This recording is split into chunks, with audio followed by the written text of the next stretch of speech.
तो हमास ने कर दिया इजराइल के लड़ाकों को ढेर, कैसे 60 सैनिकों को रोंद डाला, कई आपको बताते चले कई टैंकों को उड़ा दिया। दरअसल दोस्तों आपको बताते चले इजराइल और हमास की जंग में नया मोड़। इजराइल से बदला लेते हुए हमास ने दोस्तों इजराइल के 60 सैनिकों को किया ढेर, कई टैंकों को भी ले लिया निशाने पर।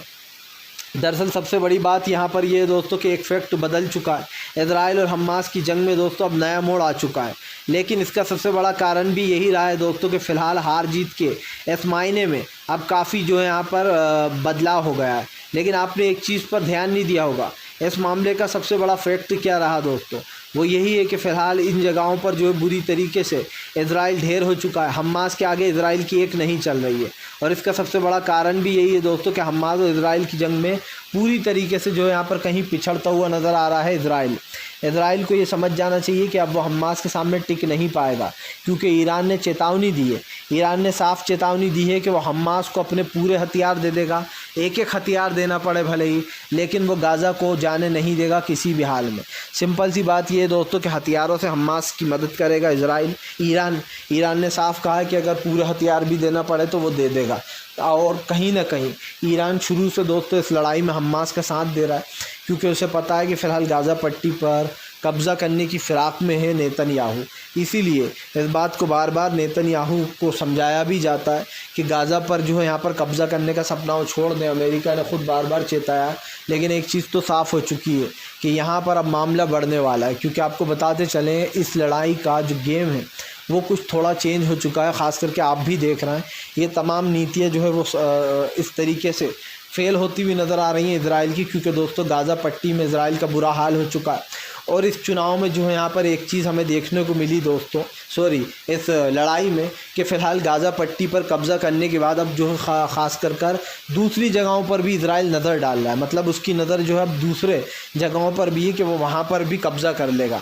आपको बताते चले बताया जा रहा है खान यूनिस पर भी हम खूनी होली खेलने को तैयार बैठा है इजराइल। अब वहाँ के लोगों को बाहर करने की अल्टीमेट दे रहा है कि यहाँ से छोड़ के चले जाओ। आपको बताता चलूँ मुश्किलें फ़िलहाल बढ़ चुकी हैं, क्योंकि सिंपल सी बात यह है कि इस वक्त सबसे ज़्यादा मजबूत अगर कोई नज़र आ रहा है तो वो कोई और नहीं दोस्तों, वो हमास ही है। हमास के ताबड़तोड़ हमले ने सिर्फ एक ही चुटकी में 60 सैनिकों को उड़ा डाला इजराइल के, और कई टैंकों को भी ध्वस्त कर दिया। यानी कि आने वाले समय में कई और जगह पर भी इसी तरीके की हमलेबाजी होंगी, जिससे कि कहीं ना कहीं मुश्किलें बढ़ती हुई नज़र आएंगी इजराइल की। और आप समझ लीजिए इजराइल के लिए ये एक अंतिम झड़ी आ गई है, क्योंकि इजराइल के ख़िलाफ़ 57 मुस्लिम देश पहले ही मोर्चा खोलकर बैठे हुए हैं। उन्होंने तो तय कर लिया कि फ़िलहाल कैसे इजराइल को यहाँ से बाहर करेंगे। सिंपल सी बात यह है कि फ़िलहाल दोस्तों ये लड़ाई कोई छोटी मोटी लड़ाई नहीं होने वाली, ये लड़ाई इस वक्त की सबसे बड़ी लड़ाई बनने वाली है। और आप समझ लीजिए हार जीत के फ़ैसले, तमाम मुद्दों के फ़ैसले यहीं से हो जाते हैं। सिंपल सी बात यह है कि इजराइल अकेला है और हमास के साथ दोस्तों पूरा का पूरा झुंड है।